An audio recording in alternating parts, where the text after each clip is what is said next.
There are nights in Burkina Faso when the silence feels heavier than stone. No hum of electricity, no water flowing from the tap, only darkness broken by the sound of footsteps on dusty roads as mothers walk for miles to fetch a single bucket of water. For 15 long years, this was the rhythm of life. 15 years of waiting for promises that never came, for a dam that remained only a drawing on paper for leaders who spoke of tomorrow while the people struggled through today. But history has a way of turning in a single moment. In 2023, inside a quiet office in New Delhi, Prime Minister Narendra Modi read through a thin folder. It contained 15 years of delays, excuses, and silence from Beijing. After 3 minutes, he closed it, looked up, and spoke 5 words that shattered the waiting. "We can start next month." Those words carried more weight than turbines or steel. They carried the promise that Burkina Faso would no longer be left behind, that light could finally replace the shadows. For Captain Ibrahim Traoré and for millions of his people, this was not just an infrastructure deal. It was a declaration of dignity, a turning point where Africa stopped waiting and started building. But my friends, the deeper question remains. If one dam can break 15 years of silence, challenge China's dominance, and stir anxiety in Washington and Brussels, what will happen when this model spreads across Africa? Will the world allow it? Or will they try to drag Africa back into the dark? Stay with me, because this is not just about Burkina Faso. It is about the future of a continent claiming its place in the sun. And if you want to be among the first to witness every step of Ibrahim Traoré's journey, every headline in Burkina Faso news, every turning point in Africa's rise, then subscribe right now. History is moving, and you deserve to see it unfold. At the dawn of the new millennium, hope swept through Burkina Faso like a fresh breeze across the Sahel. In the year 2000, officials from Beijing stood side by side with African leaders, pointing to the river that cut across the dry plains and promising a transformation so grand it seemed destined to change the nation forever. They called it the Sahel Mega Dam. The numbers dazzled the imagination: 6,000 megawatts of power, enough to electrify the entire nation and even sell energy to neighbors. 2 million hectares of farmland irrigated, putting an end to the cruel cycles of drought. 200,000 jobs promised, breathing life into agriculture and industry alike. And all of this wrapped in a package of $7 billion. To a country weary of hardship, it sounded like salvation. Burkina Faso did not sit idly waiting for miracles. The government cleared 50,000 hectares of land in preparation. 12 villages were relocated, families uprooted from their ancestral homes, with the belief that sacrifice today would mean abundance tomorrow. Environmental impact agreements were signed, and local leaders explained to their people that this was the price of progress. On paper, the foundation of the future had already been laid, but as the years passed, the promised future remained stubbornly out of reach. In 2012, Beijing requested more time, another feasibility study. In 2015, financing was said to be under review. In 2018, technical assessments were restarted from zero, erasing years of prior work. Then came 2020, and the global pandemic became yet another excuse for delay. By 2023, the silence was deafening. Chinese banks no longer answered the phone. Engineers stopped arriving. Ministries that once spoke of partnership now offered no replies. For the people of Burkina Faso, this was not just bureaucratic delay, it was life or the lack of it. In the north, farmers planted seeds that withered again and again as rains grew shorter and harsher. In Ouagadougou, students bent over their books by candlelight when rolling blackouts darkened the capital. In villages, women and children walked mile after mile for water that should have flowed from their taps. One of them was Fatou, a mother from Gorsuchi province. Before sunrise each day, she carried a container and walked 3 kilometers to reach a small water source. Every second year, her crops failed, pushing her family closer to hunger. Her eldest son, tired of endless struggle, left for Libya in search of opportunities that did not exist at home. For her, the promised dam was not about megawatts or grand designs, it was about survival. Another was Amadou, a taxi driver in Ouagadougou. His vehicle broke down regularly because unstable electricity damaged his charging system. His children studied by the dim glow of kerosene lamps, their eyes stinging with smoke. For him, the dam was not a statistic, it was the difference between despair and hope for his children's future. Burkina Faso had prepared, sacrificed, and endured, yet the river of light that had been promised never came. What was left behind was not just infrastructure left unbuilt, but trust betrayed. The people found themselves stranded in a twilight of broken commitments, carrying the weight of promises that had dissolved into shadows. By 2023, the frustration had reached a breaking point. Captain Ibrahim Traoré, then the transitional president of Burkina Faso, grew weary of waiting. The patience of his people had been stretched too far. He turned his gaze eastward, but not toward Beijing. This time, his eyes were fixed on New Delhi, and in that decision lay the seed of transformation. The year was 2023, and the silence of 15 years had become unbearable. Captain Ibrahim Traoré, a soldier who had risen to lead not only through command, but through conviction, made a choice that would change the course of his nation. He reached out to India. Unlike the endless presentations and feasibility studies he had received from Beijing, the response from New Delhi was swift, almost startling. Within days, Indian engineers were on the ground in Burkina Faso. They surveyed the terrain, studied the river's flow, and mapped the possibilities. Where China had taken 15 years to delay, India took just 14 days to deliver. In 2 short weeks, they produced a complete construction plan, detailed, ambitious, and ready to begin. The contrast could not have been sharper. A decade and a half of excuses weighed against 2 weeks of decisive action. Then came the moment that shook the silence wide open. In a modest room thousands of miles away, Prime Minister Narendra Modi read through a thin folder.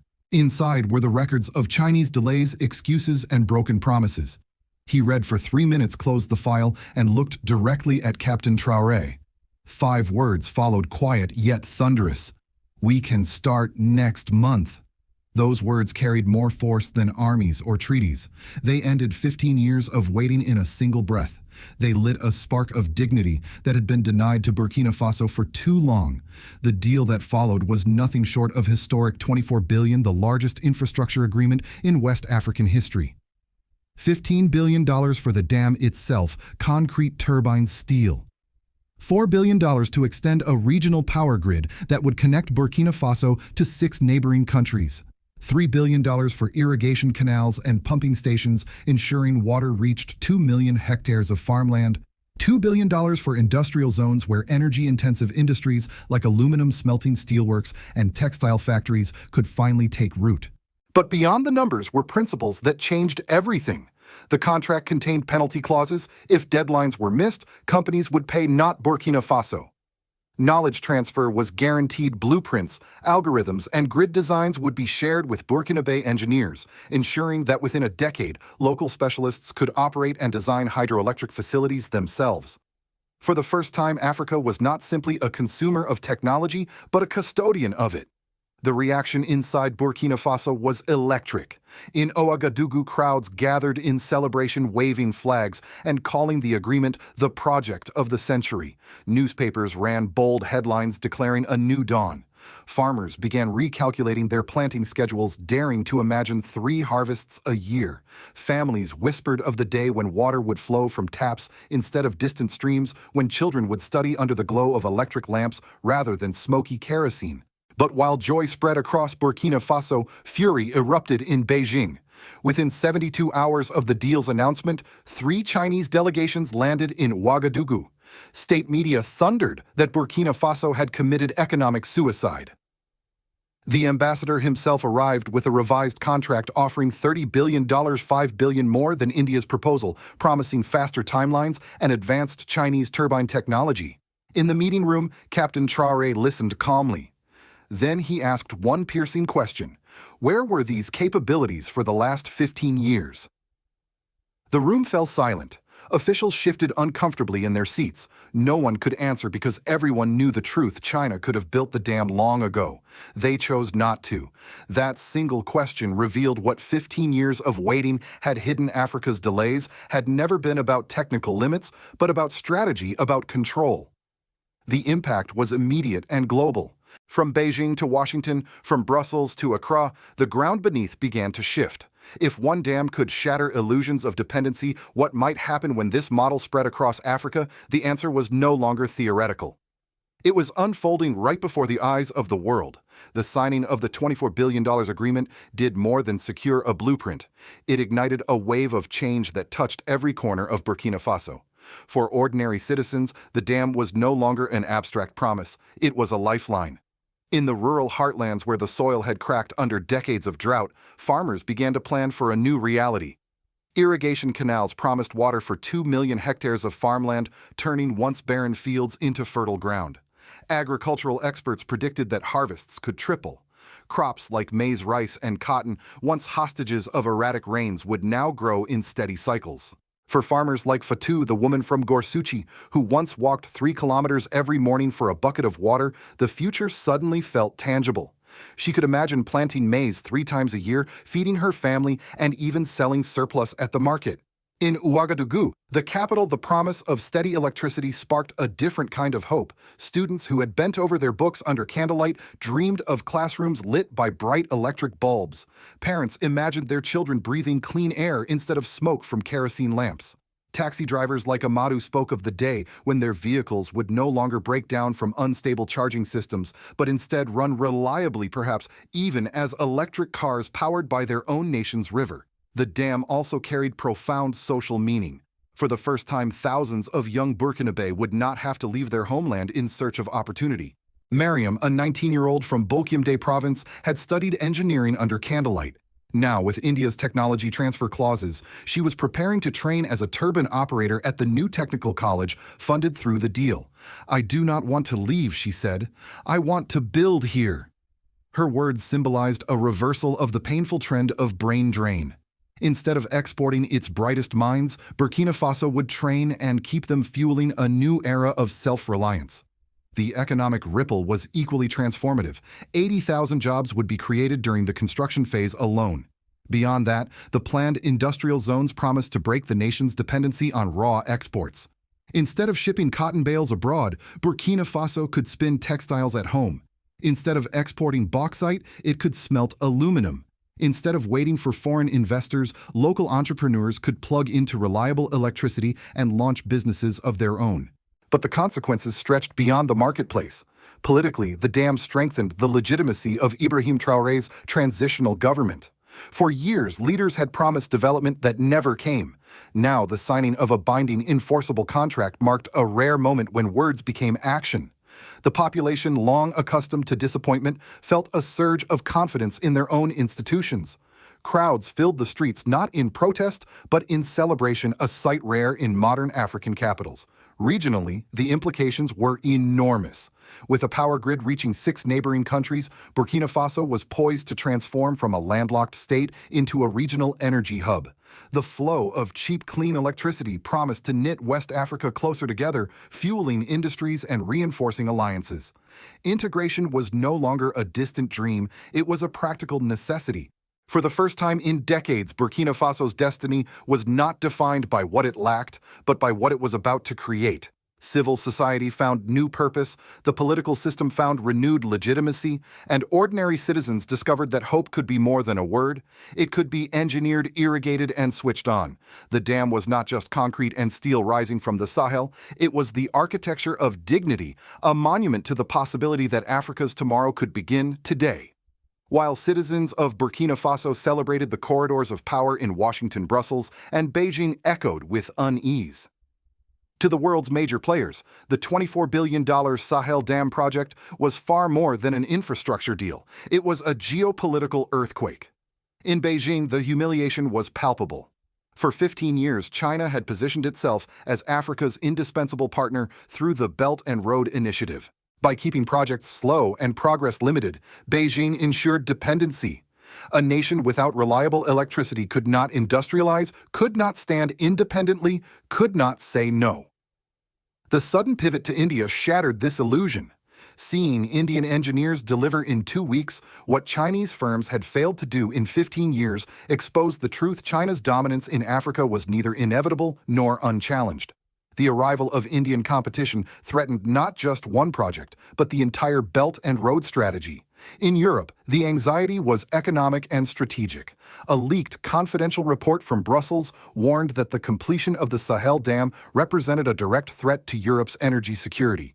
Billions had already been invested in wind, solar, and LNG terminals, all built on the assumption that Africa would remain a dependent market, not a competitor.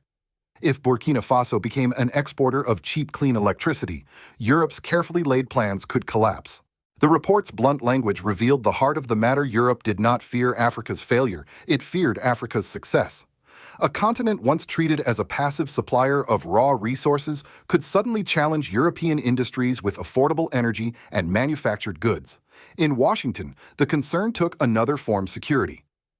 American analysts noted that electricity is more than comfort or convenience. It is the backbone of modern power. Reliable energy supports communications networks, data storage, artificial intelligence systems, and advanced defense infrastructure. An Africa powered by AI-driven smart grids would no longer be dependent on fragile systems tied to outside powers. Instead, it could develop its own digital independence and with it strategic autonomy. For the Pentagon, this was not just about economics, it was geopolitics in its purest form. Meanwhile, India's rise as a new partner unsettled the established order. Unlike Beijing, New Delhi emphasized transparency and partnership.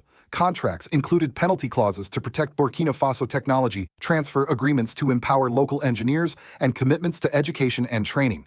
For Africa, this represented something unprecedented, a deal that offered not only infrastructure but dignity.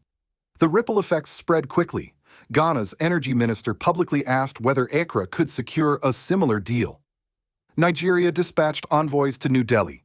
Kenya quietly submitted requests for renewable infrastructure cooperation. Suddenly, Africa's options had multiplied. For decades, the narrative had been simple: either align with the West or with China. Now, a third path had emerged, and it carried the weight of action, not just promises. This global reaction underscored a deeper truth: the Sahel Dam was more than a dam. It was a mirror reflecting the possibility of an Africa that chooses for itself. Some saw it as hope, others as a threat. But no one could ignore it. For Washington, Brussels, and Beijing, the question was the same. If one dam could challenge global assumptions, what would happen if 10 more followed? 15 years of silence ended with 5 simple words: we can start next month. For Burkina Faso, the Sahel Dam was never only about concrete or turbines. It was about dignity regained, about a people long trapped in the shadows, finally stepping into the light of their own making.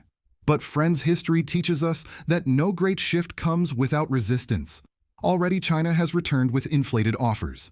Europe has circulated secret reports warning of threats to their energy markets. American think tanks speak in hushed tones about Africa's digital and military autonomy. These are not signs of support, they are signals of fear. Fear that Africa, for the first time in generations, is no longer waiting at the end of the line, but choosing its own destiny. The stakes are enormous. If the dam succeeds, it will feed millions, light up cities, and power industries that could anchor Burkina Faso as the energy hub of West Africa. It could inspire a chain reaction: 10 dams, 20 dams spreading across the continent, each one breaking a link in the chain of dependency. But if the project falters, if outside powers sabotage it through propaganda, debt traps, or political pressure, the old cycle of waiting could return. And once again, Africa would be told to stay in the dark while others profit from its rivers and its land. That is why this moment matters. Not only for Burkina Faso, not only for Ibrahim Traoré, but for the entire continent. The Sahel Dam is a declaration: Africa is not a pawn, not a market, not a resource depot. Africa is a force, a builder, a voice that cannot be ignored. So I leave you with this question. Will the world allow Africa to rise freely, or will it once again try to pull it back into the shadows? And to you, my friends watching, your voice matters in shaping that answer. Please share this story if you feel you are among the first to stand with President Ibrahim Traoré and the people of Burkina Faso as they claim their sovereignty. Comment below. Do you think this project will succeed against global pressure? Can we continue to trust President Ibrahim Traoré's vision, or should Africa prepare for even greater challenges ahead? And above all, subscribe if you believe that truth, real truth about Africa's rise should shine brighter than the headlines. Because history is turning, and together we can make sure Africa's light is never dimmed again.